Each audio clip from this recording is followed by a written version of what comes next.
আমার পুত্র লক্ষিন্দরের শুভ পরিণয় দিন। সারাটা প্রাসাদে যেন আলোয় আলোকিত, আত্মীয় স্বজনে ভরপুর, একে অপরের সঙ্গে যেন মেতে রয়েছে।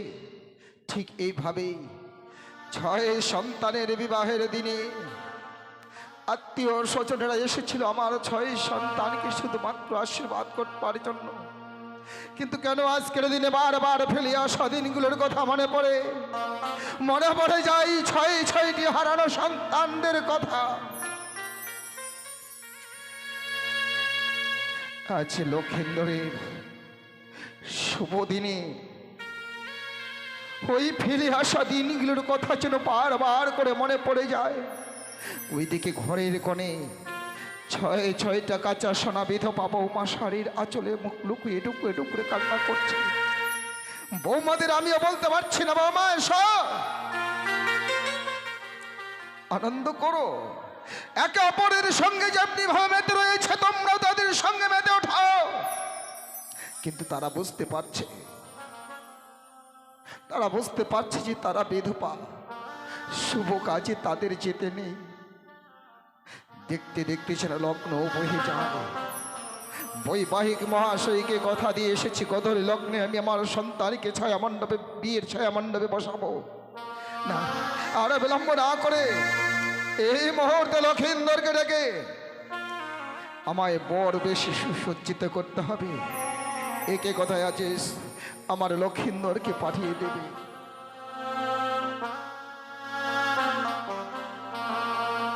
আপনার চরণে প্রণাম জানাই পিতা। আশীর্বাদ করে লোখাই, দীর্ঘ আয় হোক তোমার। বলুন, আপনি আমাকে কেন ডেকেছেন? লোখাই রে, আজ তোমার শুভ পরিণয়ের দিন। তাই আমাদের হিন্দু শাস্ত্রে রয়েছে বিবাহের দিনে নবগত জামতার বেশে সুসজ্জিত হয়ে ধাপিত হতে হবে সেই উচারি পথে। তাই আমি সিদ্ধান্ত নিয়েছি, নিজ হস্তে বড় বেশে আমি তোমায় সুসজ্জিত করবো লোখাই। সত্যি বলেছেন পিতা, ওই সোলার মুকুটখানা আপনার হস্তে আমি দেখেই আমি বুঝতে পেরেছি এই বিয়ের দিনে মস্তকে সোলার মুকুট পরিধান না করতে গেলে যে বিয়েতে বসা যায় না, এ আমার অজানা নয়। হয়তো আজকের দিনে মনে মনে স্থির করেছেন ওই মুকুটখানা দিয়ে আপনি আমাকে নিজ হস্তে সাজিয়ে দেবে। তাই লোখাই, তবে যদি তাই হয়, আপনারই সম্মুখে আমি চিত্রগতিতে দাঁড়িয়ে থাকবো। ওই মুকুটখানা দিয়ে আপনি আমাকে সুন্দর করে সাজিয়ে দেবে। বেশ লোখাই, মগো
ওই নাতা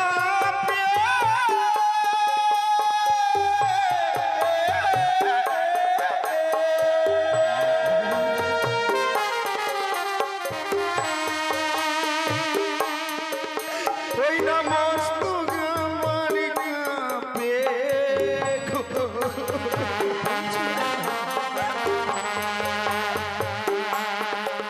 তাই মুকুট দেখিয়া ভয় লাগে পিতা সৌদাগর গো। মুকুট দেখে ভয় নেই বন্ধু, ওরে আসো।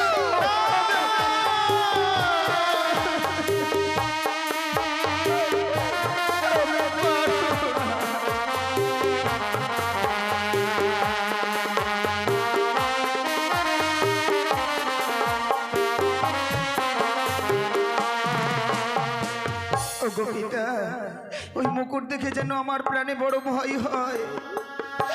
যখনই ওই মুকুটখানা পরাবেন বলে আমার দিকে আপনি এগিয়ে আসছেন, ওই মুকুটের উপরে যেন আমি একটি কাল দৃশ্য দেখতে পাই। মুকুটের উপরে কাল দৃশ্য, সেই দৃশ্য দেখে আমার প্রাণে বড় ভয় হয়। এমন কি কাল দৃশ্য দেখতে পাচ্ছ লেখায় মুকুটের উপরে? ওগো মুকুটের উপরে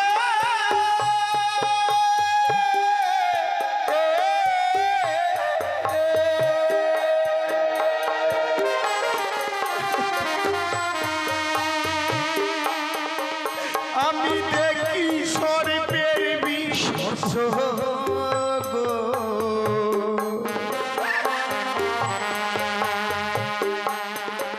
তাই মুকুট দেখিয়া ভয় লাগে প্রাণী মনি কাঁদে গো।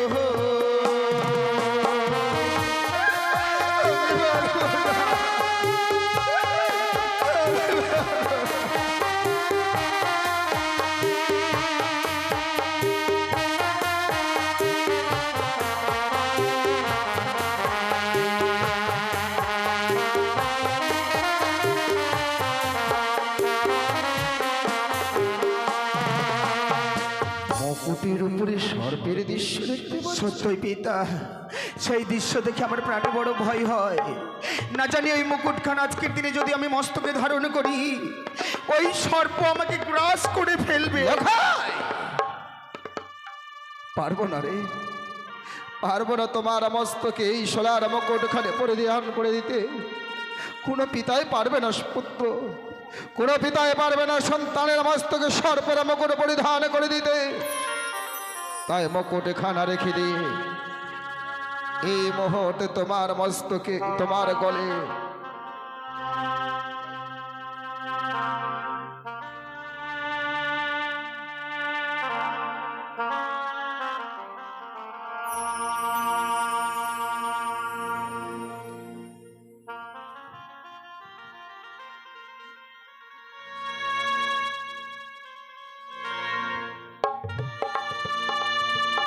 লোকায়। বলুন পিতা।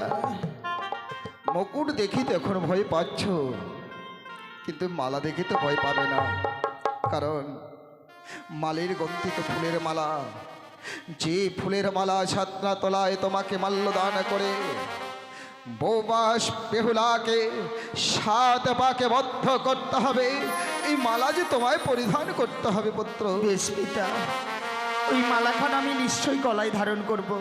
ওই যে মালা পরো, ওরে আমার লোকা, মালা পরাবো তোর গলে।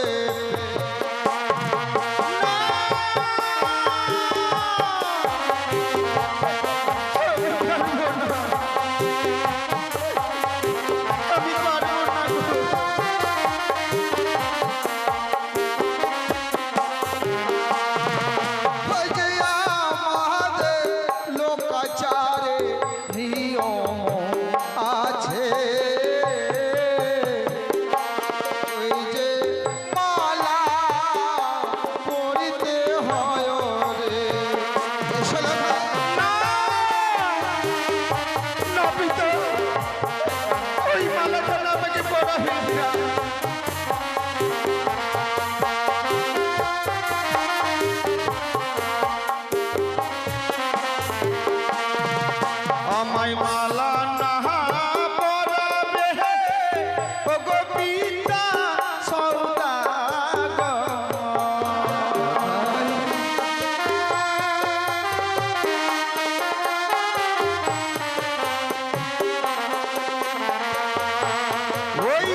আমার জ্বলিবে।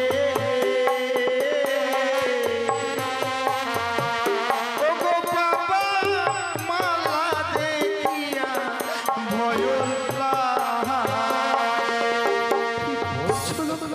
ওই মালা পড়তে গেলে গলাখানা আমার জ্বলে উঠবে। কিন্তু কেন? এই মালার উপরে ওই জন্য আমি একটা কাল দৃশ্য দেখতে পাই। পিতা মালার উপরেও কাল দৃশ্য?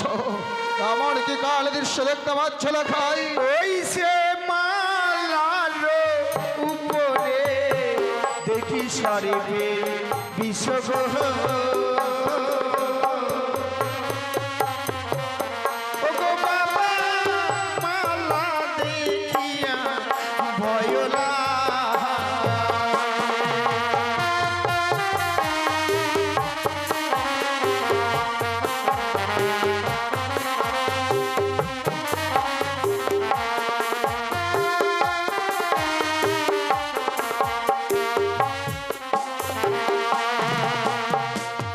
পিতা গো, যা দৃশ্য দেখেছিলাম ওই মুকুটের উপরে, একই দৃশ্য দেখতে পাচ্ছি ওই মালার উপরে।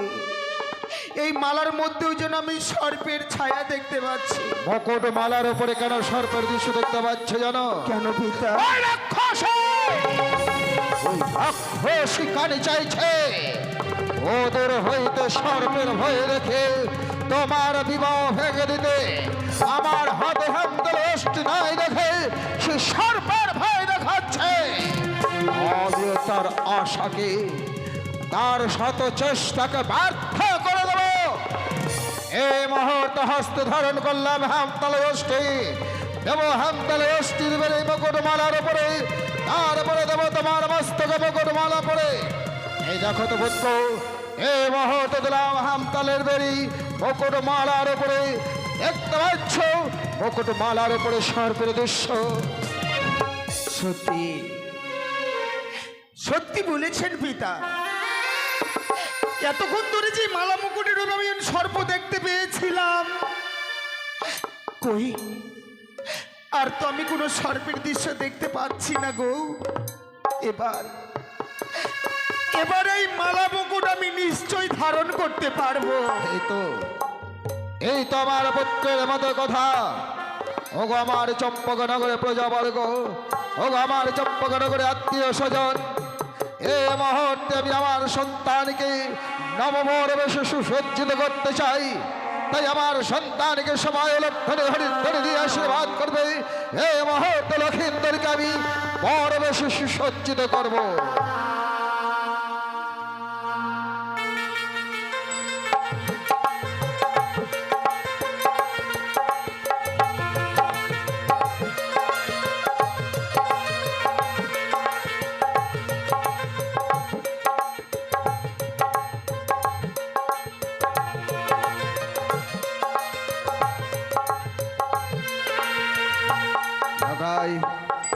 বলুন পিতা। এই মুহূর্তে তোমাকে দেখে মনে হয় গলগ বৈকুণ্ঠ থেকে নারায়ণী নেমে এসেছে আমার সোনার চম্পকনগরে।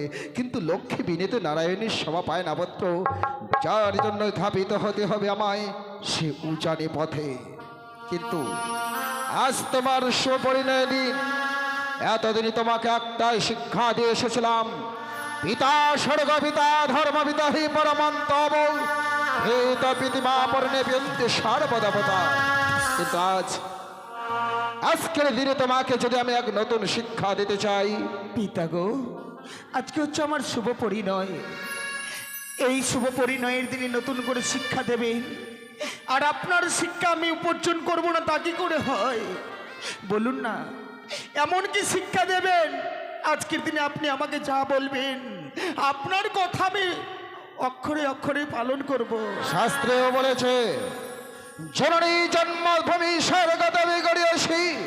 ওরে কোন শুভযাত্রা পথে অগ্রসর হওয়ার পূর্বে যদি জন্মদাতা পিতামাতার চরণে প্রণাম জানিয়ে জন্মদাতা পিতামাতার কাছ থেকে বিদায় নেওয়া যায়, ওই শুভযাত্রা পথে কখনো কোনোদিনও বিঘ্ন ঘনে আসে না পুত্র। তাই আমি চাই এই মুহূর্তে তুমি তোমার গর্ভধারিণী চরণের কাছ থেকে বিদায় নিয়ে এসো। কি বলছেন আপনি? আপনি ঠিকই বলেছেন। আজকে হচ্ছে আমার বিয়ে, এই বিয়ের দিন আমি ভুলে গিয়েছিলাম সেই মায়ের কথা, যে মা আমাকে 10 মাস 10 দিন গর্ভে ধারণ করে এই পৃথিবীর আলো দেখিয়েছে। আমি যেন আজকের দিনে ভুলে গিয়েছিলাম সেই মায়ের কথা গো। কোন শোভাযাত্রার পথে যাওয়ার আগে যে মায়ের কাছ থেকে বিদায় নিতে হয় আমার জানাই ছিল না। না জানি যে মা আমাকে ছাড়া এক মুহূর্ত থাকে না, এক মুহূর্তের জন্য চোখের আড়াল হয়ে গেলে লখাই লখাই বলে পাগলিনী হয়ে যায়। না জানি সেই গর্ভধারিণী জননী আমার রাত প্রাসাদে আজকের দিনে কি করছে। আমি যাব পিতা, আমি যাব,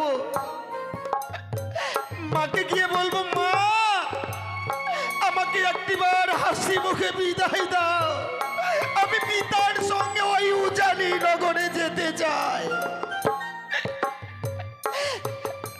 আপনি ক্ষণকাল অপেক্ষা করেন, এই মুহূর্তে মায়ের কাছে ছুটে যাব বিদায় নেবার জন্য। মায়ের কাছ থেকে বিদায় নিয়ে এসে আপনার সঙ্গে বিবাহ করতে যাব ওই উজানি নগরে। চলে গেল লক্ষেন্দর তার গর্ভধারিণী জননীর কাছ থেকে বিদায় নিতে। বৈবাহিক মহাশয়কে কথা দিয়ে এসেছি, 101টা একেবারে বরযাত্রা আমায় সুসজ্জিত করতে হবে। সবে মাত্র লক্ষেন্দরকে সুসজ্জিত করেছি, এখন 100 বরযাত্রী আমায় সুসজ্জিত করতে হবে। তাই আর বিলম্ব না করেই যাই, এই মুহূর্ত করবো 100 বরযাত্রী সুসজ্জিত।